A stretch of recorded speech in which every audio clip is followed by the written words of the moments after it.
Seit 1927 stellte die sächsische Automobilfirma Framo Kleintransporter her. Der Name Framo leitet sich von der ursprünglichen Produktionsstätte Frankenberg ab. Frankenberg Motorwerke. Nach dem Zweiten Weltkrieg setzte dann der Industrieverband Fahrzeugbau unter dieser Marke die Produktion von Kleintransportern bis 1957 fort. Danach erfolgte die Umbenennung in VEB Barkerswerke Hainichen. Fast im gleichen Atemzug wurde der Firmensitz von Hainichen nach Karl-Marx-Stadt verlegt. Wir haben hier einen Framo 902-1 Abschleppwagen. Von dem Fahrzeug gab es original bloß 2 Stück. Mittlerweile gibt es wieder 2 Stück und das ist der zweite, der quasi als Replika entstanden ist. Es ist einfach ein Stück Geschichte und die Form des Framos, die ist im Prinzip so ein bisschen einmalig. Das sieht man ja auch an der Schnauze vorne. Ein schönes kleines Transportmittel. Ja, und die Sammlerleidenschaft macht es natürlich auch. Framo ist eine Leidenschaft. Die Fahrzeugform, die Geschichte des Framos. Also Framo ist ein Kunstwort, bedeutet Frankenberger Motorenwerke. Die haben angefangen in den 30er Jahren so Lastendreiräder zu bauen. Da haben wir auch noch eins. Ja, das war der Framo LT 200. Und das wurde dann alles weiterentwickelt zu den vierrädrigen Fahrzeugen. Da gab es den 501 genau. Und dann den 901 in verschiedenen Evolutionsstufen, wie man auf Neudeutsch sagt, wie man dann hier sieht, ist das ein 902-1, die vorletzte Ausbaustufe. Und das Nachfolgemodell, das ist sicherlich noch einigen mehr bekannt, ist dann der Barkas B 1000. Ja, was noch dazu zu sagen wäre, ist eben, dass der Framo zu DDR-Zeiten eigentlich in allen Sporten genutzt wurde. Er wurde als Pritsche genutzt, er wurde als Feuerwehrauto, als Kranauto, wie wir es hier sehen, genutzt. Er wurde als Kastenwagen für Fleischer, Krankentransporter, Postautos, also gerade die 5er-Reihe, was die Busse angeht. Ja, ein vielseitiges, einsetzbares Fahrzeug. Und was uns daran so gefällt, das zeigt eigentlich das Foto des Wagens oder des Kleintransporters. Ja, wir sind einfach nur glücklich, ihn zu besitzen. Und ja, wir lieben einfach diese Fahrzeuge. Der Motor ist ein bekannter 3-Zylinder-Zweitaktmotor, wassergekühlt mit 900 Kubik, 24 PS. Angesetzt ist ein Viergang-Schaltgetriebe, Differential, die Fahrzeuge verfügen über Heckantrieb. Ganz simpel aufgebaut, Vorgängermotor vom Wartburg 353. Also die Technik war damals auch im Baukastensystem im 311er Wartburg so verbaut. Er hat eine 6 Volt Lichtanlage. Alles drin, was man braucht, mit viel Liebe zum Detail. Das Armaturenbrett ist sehr übersichtlich gestaltet. Eine verstellbare Heizung haben wir hier. Das war damals schon Sonderzubehör. Dann haben wir eine Uhr für die Wassertemperatur, ein Tachometer mit Kilometeranzeige und eine Uhr, dass man die Tageszeit weiß. Noch ein paar Schalter zum Starten, fürs Licht, Blinker, ein Schock und die Scheibenwischer. Viel mehr gibt es nicht. Eine Steckdose doch haben wir noch. Da konnte man Arbeitslampe anstecken. Ja. Dieses Auto fährt immer. Und wenn nicht, lässt es sich sehr gut reparieren. Man kommt an alles ran und eigentlich sind sie unverwüstlich. Ne? Also wir hatten schon das Kurbelgehäuse mal vollgelaufen ist, ne, voll Benzin. Genau, Benzin haben vergessen zuzudrehen.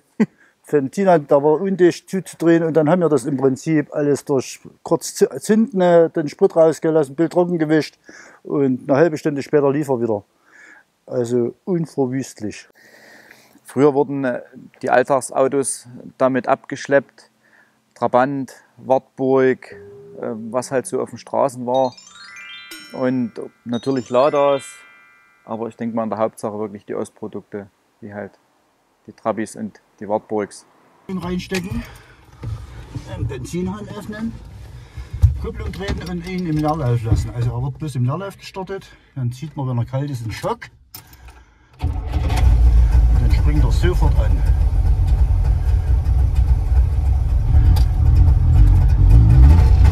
So, und jetzt können wir schon losfahren. Ja, der erste Gang ist nach vorne, Handbremse lesen und schon vorne los. Also jetzt ist er nochmal ausgegangen.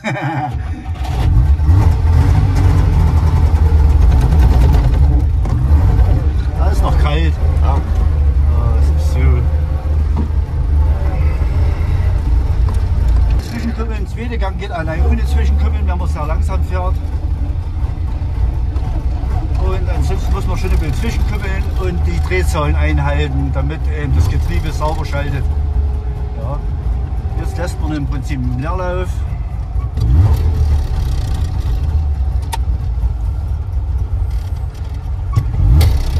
Also es ist hier auch kuschelig drin, ne? Man kommt sich hier auch näher, ne? Man kommt sich schon näher. So, Gang, Kupplung, zweite Gang.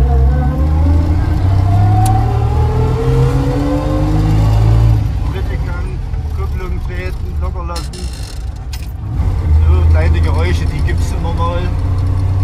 Am Anfang sowieso wieder kalt ist, aber ansonsten läuft der dann wunderschön. Jetzt haben wir einen dritten Gang drin. Kurz beschleunigen, Leerlauf, Kupplung raus, Kupplung treten. Weiter geht's.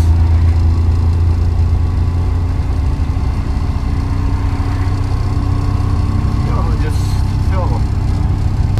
Die ganzen Instrumente, da war noch Liebe zum Detail, ne? So ist es. Das ist ja das, was jedem Oldtimer-Fan gefällt. Diese alten Instrumente und nicht das Elektronische heute. Da ist die Uhr, die kannst du hier unten noch einstellen. Wie ein Wecker, den du abends auf Nachttisch hattest früher.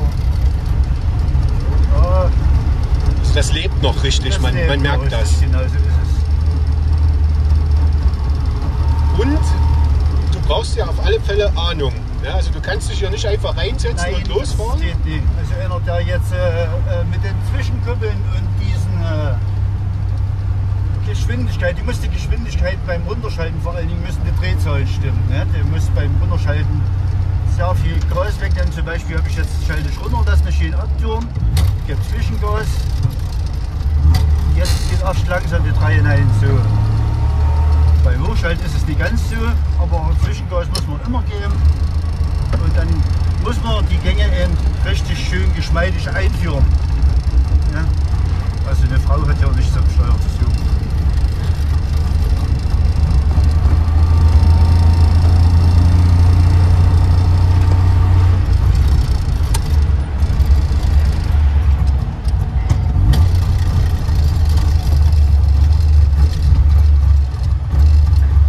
Der 1 geht nur rein, wenn man steht. Also da muss er richtig stehen, die 2 kuppeln. Das hört man die Geräusche ein bisschen, das ist nicht schlimm.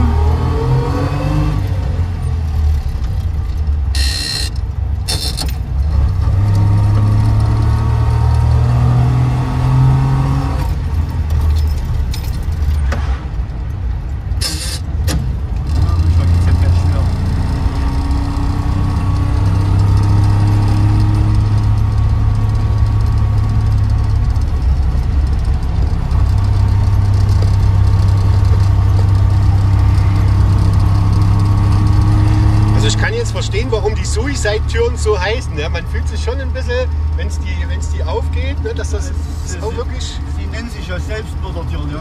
Genau. Und ja, na gut, der Begriff kommt davon, wenn sie aufgehen und es kommt einer der Kinder, kriegt die voll vor die Nase. Ja. Die haben schon damit was zu tun. Ja. Der Spruch kommt nicht von ungefähr.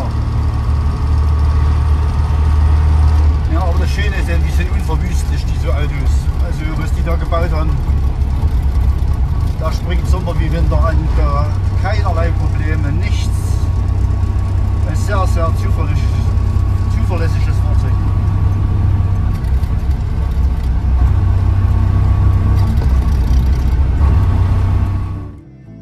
So ein Stück Automobilgeschichte kostet natürlich auch Geld.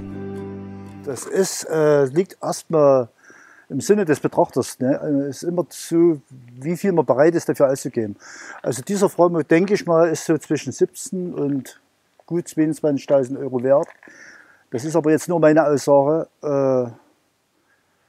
Nach oben sind da sicherlich für einen Käufer keine Grenzen gesetzt, da das immer im Betrachter des Käufers liegt. Bei der Restauration, da müsste man eigentlich den fragen, der es gemacht hat. Wir wissen bloß, dass eben das Vorderhaus aus Holz besteht. Also unter dem Blech befindet sich das Holz. Das sollte alles noch in einem guten Zustand sein. Und eigentlich auf alles, was man sonst schaut bei einem Auto, Rost. Das Hauptaugenmerk sollte man halt wirklich aufs Führerhaus legen, dass die Türen relativ gerade hängen oder am besten natürlich gerade. Problemstellen sind im Scheibenbereich, wo durchs Wasser das Holz sehr angegriffen wird. Die Technik an sich ist gut in Ersatzteilen verfügbar. Und wer handwerklich geschickt ist, kann auch viel selber machen, was die Pritsche anbelangt, beziehungsweise auch die Aufbauten, wenn man jetzt nicht unbedingt einen Abschleppwagen nachbauen möchte. Aber so spezifische Teile wie die ganzen Embleme, diese Zierleisten am Kühler, an der Stoßstange, das ist natürlich eine Sache, die sollte da sein, denn da sind Nachbauten sehr teuer und teilweise auch gar nicht mehr verfügbar.